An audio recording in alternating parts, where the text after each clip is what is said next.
metode pendidikan Islam berdasarkan Al-Quran dan Hadis.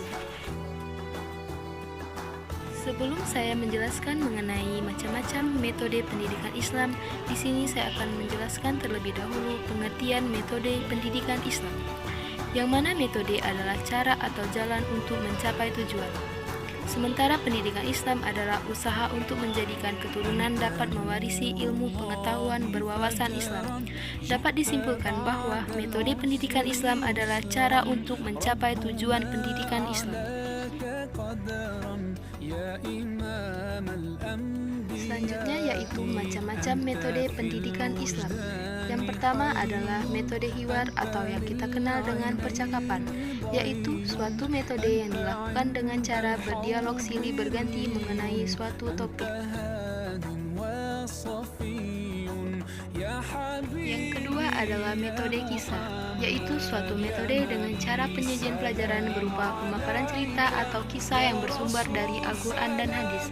Bisa kita contohkan di sini adalah sebuah kisah Nabi Ibrahim yang diperintahkan Allah untuk menyembelih putranya sendiri. Dari cerita tersebut, maka muncullah perintah untuk berkurban bagi umat Islam yang mampu. Yang ketiga adalah metode amsal atau perumpamaan, yaitu sebuah metode penyajian pelajaran dengan mengambil perumpamaan yang ada dalam Al-Quran. Bisa kita contohkan di sini yang terdapat dalam Quran surat Al-Hujurat ayat 12, yaitu terdapat perumpamaan bagi orang yang suka menggunjing diibaratkan dengan memakan bangkai saudaranya sendiri. Keempat adalah metode keteladanan, yaitu sebuah metode dengan memberikan teladan atau contoh yang baik kepada peserta didik dalam kehidupan sehari-hari. Bisa kita contohkan seorang guru yang dalam mengajar menutup aurat, itu bisa menjadi teladan bagi siswanya untuk dicontoh dalam kehidupan sehari-hari. Yang kelima adalah metode pembiasaan, yang mana metode pembiasaan adalah suatu proses pembentukan sikap dan perilaku yang relatif menetap dan bersifat otomatis melalui proses pembelajaran yang berulang-ulang. Bisa kita contohkan yaitu seorang guru yang mengajarkan anak untuk bersalaman terlebih dahulu dengan orang tuanya sebelum berangkat ke sekolah. Yang keenam adalah metode ibroh dan mau'izoh, yang mana metode ibroh adalah penyajian pelajaran dengan cara siswa mengambil hikmah dari pembelajaran.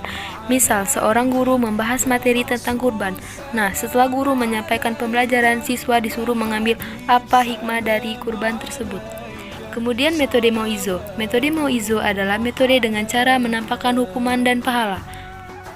Misal, seorang guru memaparkan materi tentang sholat. Di sana guru memberitahu kepada siswa bahwa jika seorang anak melaksanakan sholat, maka ia akan mendapat pahala.